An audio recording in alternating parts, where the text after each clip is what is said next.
හරි පුතේ අපි දැන් බලමු ඇමයිලෝපෙක්ටින් හැදෙන්නේ කොහොමද කියලා. දැන් මේ තියෙන මම ඉස්සරහට ඔයාලට අඳපු දීපු රේඛීය බහුවකයක්. ඒ කියන්නේ ඇමයිලෝස් තියෙන මේ ඇමයිලෝස් දාමයක්. මම මෙතනින් එන්න තවත් ඇමයිලෝස් දාමයක්. මේ වගේම එකක් තමයි මේ තියෙන්නේ. ඒත් මෙතන ඇමයිලෝස් දාම දෙකක් තියෙනවා. දැන් අපි හදන්න යන්නේ ඇමයිලෝපෙක්ටින්. ඇමයිලෝපෙක්ටින් වලදී වෙන්නේ මේකයි.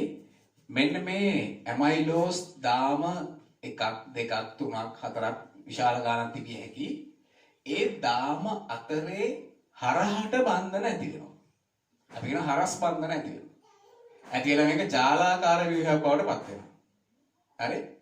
එතකොට කොහොමද හරස් බන්ධන ඇති වෙන්නේ? දැන් මෙන්න තියෙනවා එක ඇමයිලෝස් දාමයක්, මෙන්න තියෙනවා තවත් ඇමයිලෝස් දාමයක්.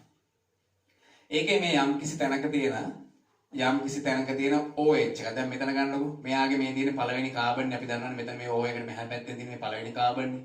ඔන්න එයාට සම්බන්ධ OH එක මෙහෙම තියෙනවා. මේ පහලින් තව දාමයක් ඉන්නවා. මේ දාමේ අපි දන්නවා මේක 1 2 3 4 5 මේකනේ 6 වෙනි කාබන්. මේක තමයි 6 වෙනි කාබන්. ඒතර 6 වෙනි කාබන්ට තියෙනවා මෙතන CH2 එකක් OH එකක්. ඒතර ඕක තියෙන්නේ මෙහෙමයි. H OH ඔන්න ඔහමනේ තියෙන්නේ. මේ CH2OH. ඔහමයි තියෙන්නේ. මේ CH2OH එක මෙන්න මෙහෙමයි තියෙන්නේ. එතන මෙතෙන්දි වෙන්නේ මෙන්න මේ 6 වෙනි කාබන්. මේ තියෙන 6 වෙනි කාබන්. මේ 6 වෙනි කාබන්ට සම්බන්ධ මේ මෙයානේ 6 වෙනි කාබන්. මේ 6 වෙනි කාබන්ට සම්බන්ධ OH එක සහ මේ දාමේ මෙයාගේ මේ පළවෙනි කාබන්ට සම්බන්ධ OH එක අන්න සුපුරුදු පරිදි ආයෙත් බැඳෙනවා. මේ දෙන්න බැඳෙනවා.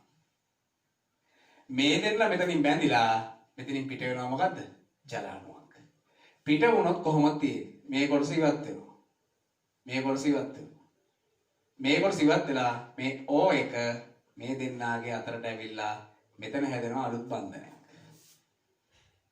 දැන් මේ හැදිච්ච බන්ධනය තියෙන්නේ මේ රේඛීය දාමය සහ මේ රේඛීය දාමය අතර. හැදිලා තියෙන කවුරු එකතු වෙලාද? දෙන්නම ඇල්ෆාමයි. එහෙනම් ඇල්ෆා 1 මෙයාගේ 1 නෙමෙයික. 1 සහ මෙයාගේ කීයද? 6 කියන කාබන් දෙක අතර.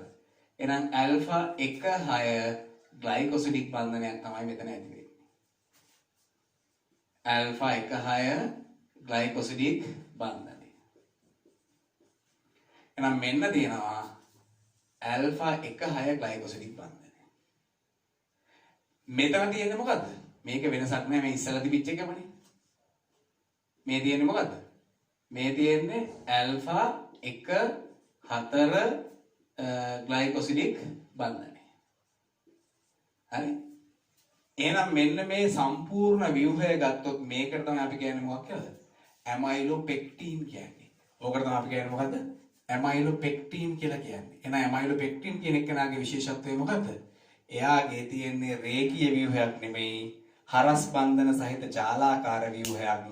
එහෙම වෙන්න හේතුව එයාගේ ඇල්ෆා 1 4 බන්ධන වලට අමතරව ඇල්ෆා 1 4 ග්ලයිකොසිඩික් බන්ධන වලට අමතරව ඇල්ෆා 1 6 ග්ලයිකොසිඩික් බන්ධනක් තියෙනවා. පැහැදිලිද පුතේ? පැහැදිලිද? ඔන්න ඇමයිලෝපෙක්ටින් කියන්නේ. මම හිතනවා ඒක පැහැදිලි කියලා.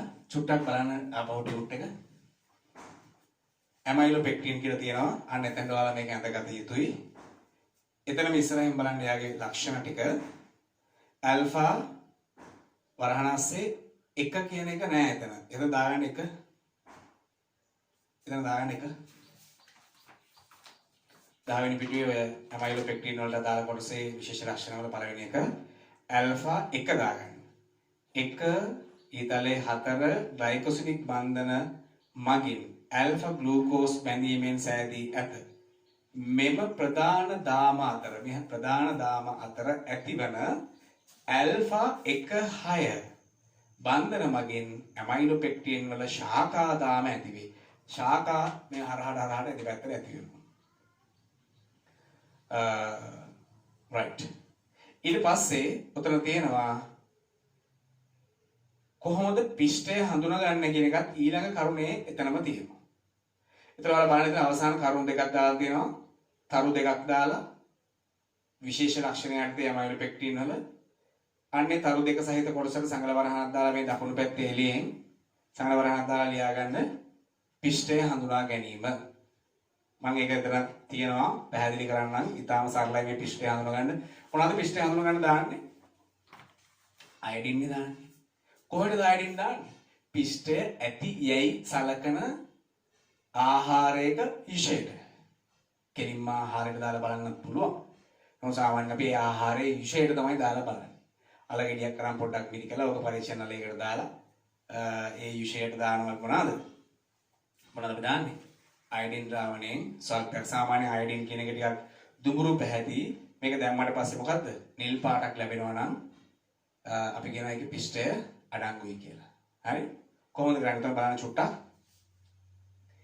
විවිධ ආහාර ද්‍රව්‍ය සුදු පිඟන් ගඩොලක තබා ඒට දුඹුරු පැහැති අයඩින් ද්‍රාවණයකින් බිංදු කිහිපය බැගින් එක් කරන්න. ඒ ද්‍රාවණයක් අරගෙන අර සුදු පිඟන් ගඩොලක් මත තියන්නේ නැහැ මේවා. ඕන සුදු පිඟන් ගඩොලක් මත ඒ ද්‍රාවණයෙන් බිංදුවක් දාලා ඉවරලා ඊට පස්සේ ඒකට අයඩින් චුට්ටක් බිංදුවක් දාන්නත් පුළුවන්. සුදු පාටත් එක්ක අර වර්ණ විපර්යාසන හොඳට පේන නිසා තමයි අපි සුදු පාට පිඟන් ගඩොලක් මුලේ වැඩි කරන්නේ. එවිට කළු දම් වර්ණයක්. එතන හදාගන්න කළු දම් වර්ණයක් නෙමෙයි නිල් වර්ණයක්. එතන තද නිල් පැහැයක් එන්නේ. එවිට නිල් වර්ණයක් ලබා දේ නම් එහි පිෂ්ඨය පවතී. පැහැදිලිද? පුංචි දෙයක් ඔය කතා කරන්නේ. හරි? ඔතන ඇඳගන්න ටක් ගාලා මේ ටික. ඊට මෙන්න මේ දෙක හැදිලා තියෙන විදිහ සහ මේ බන්ධනේ අනිවාර්යෙන් නම් කරගන්න ඇල්ෆා 1 6 එක ඇල්ෆා 1 4 ඔය තියෙන්නේ මොකද්ද? ඇමයිලෝ පෙක්ටින්. එහෙනම් ওই දෙකේ එකතුව තමයි අපි කියන්නේ මොකක්ද කියලාද? පිෂ්ඨය කියලා කියන්නේ. හරි. හරියට අඳ ගන්නකොට ඈ.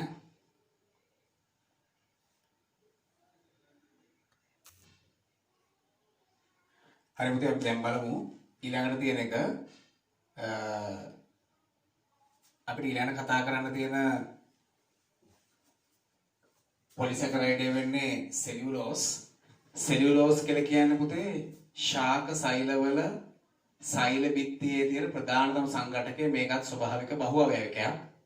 මේක හැදලා තියෙන්නේ ග්ලූකෝස් වලින්මයි. හැබැයි මේක හැදලා තියෙන්නේ බීටා ඩී ග්ලූකෝස් වලින්. මේක හැදලා තියෙන්නේ බීටා ඩී ග්ලූකෝස් වලින්. ඒ වගේ මේකත් රේඛීය බහුඅවයවකයක්. ඒ කියන්නේ මේකෙත් හරස් දාම අපිට දකින්න හම්බ වෙන්නේ නැහැ. ශාකා දාම දකින්න හම්බ වෙන්නේ නැහැ. අපිට මේක බීටා ඩී ග්ලූකෝස් රේඛීයව බැඳිලා හැදිච්ච බහුවයක. දැන් මෙන්න මම ඇඳලා තියෙන බීටා ඩී ග්ලූකෝස් ටික.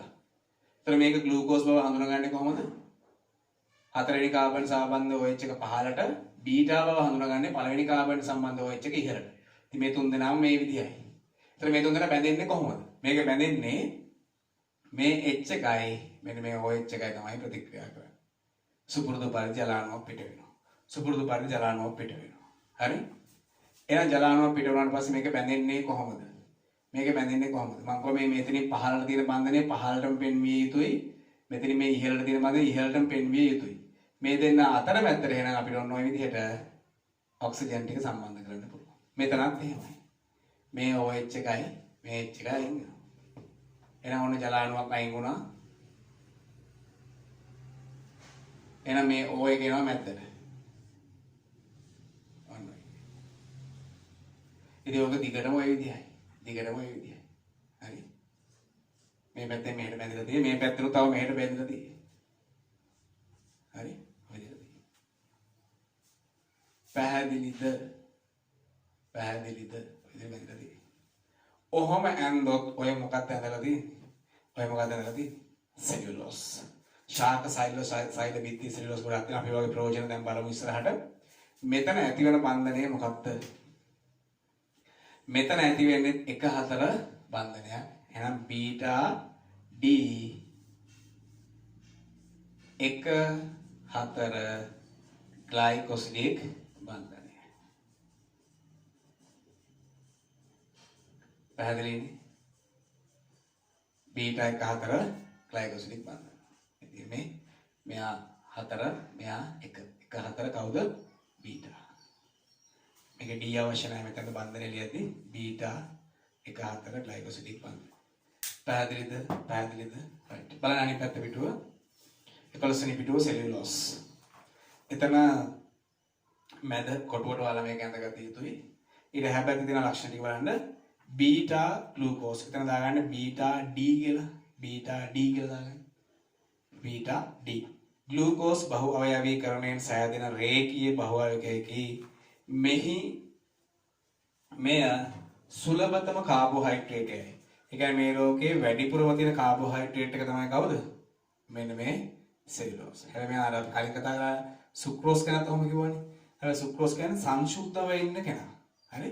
සංසුද්ධව මේ ලෝකේ වැඩිපුරම ඉන්න කෙනා. මෙතන අපි කතා කරන්නේ සංසුද්ධ කතාවක් නෙවෙයි මේ ලෝකේ වැඩිපුරම ඉන්න කෙනා. කියන්නේ කාත් එක්ක හරි වැදිලා හරි කොහොම හරි මේ ලෝකේ වැඩිපුරම ඉන්න කෙනා කාබෝහයිඩ්‍රේට් වලින් කවුද? මෙන්න මේ සෙලියුලෝස්. බලන්න ශාක සෛල බිත්තියේ ප්‍රධානතම සංඝටකයයි. ශාක තුල පමණක් ඇත. ඒ කියන්නේ මොකද අපේ ඇඟේ මෙයා නැහැ. සාමාන්‍ය සත්ව දේහ තුල හම්බ වෙන්නේ නැහැ. ශාක දේහ තුල තමයි හම්බ වෙන්නේ. හරි?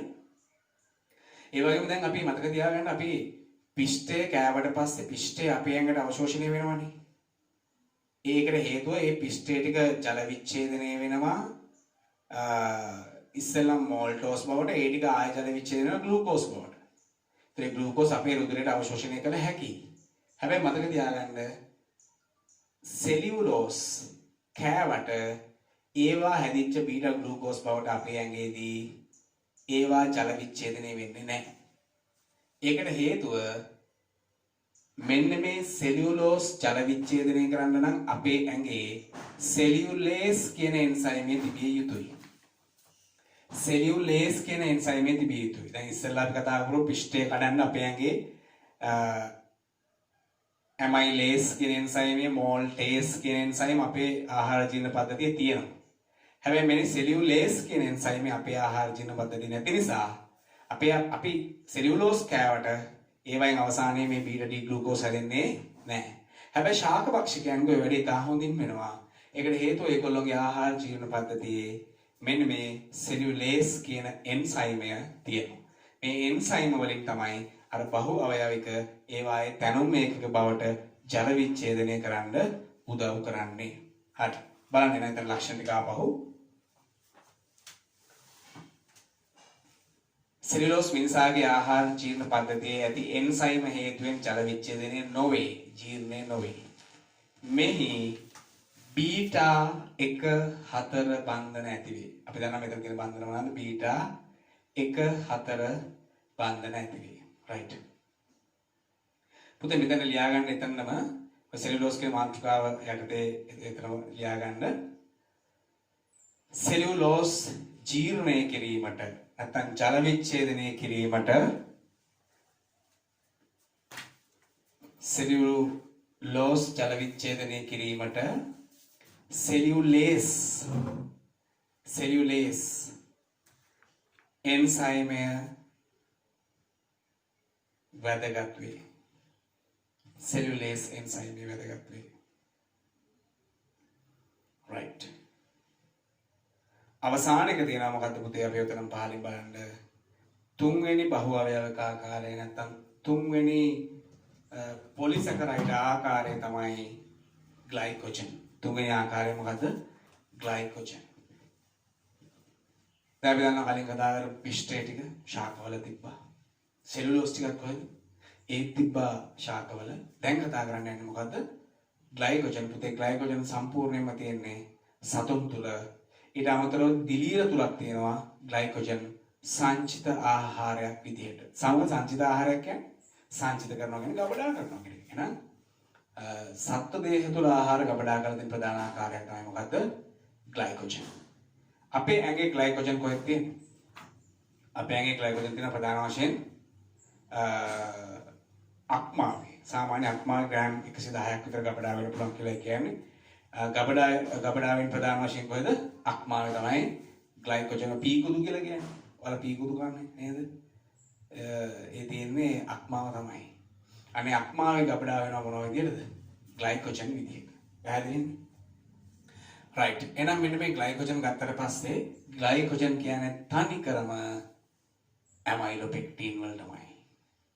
ඒ කියන්නේ දැන් අපි පිෂ්ඨය යටතේ කතා කරන්නේ පිෂ්ඨය කියලා කියන්නේ ඇමයිලෝස් සහ ඇමයිලෝපෙක්ටින් කියන දෙකේ එකතුව කියලා. හැබැයි මෙතෙන්ට ආවට පස්සේ ග්ලයිකෝජන් තුලට ආවට පස්සේ ග්ලයිකෝජන් තුල සම්පූර්ණයෙන්ම තියෙන්නේ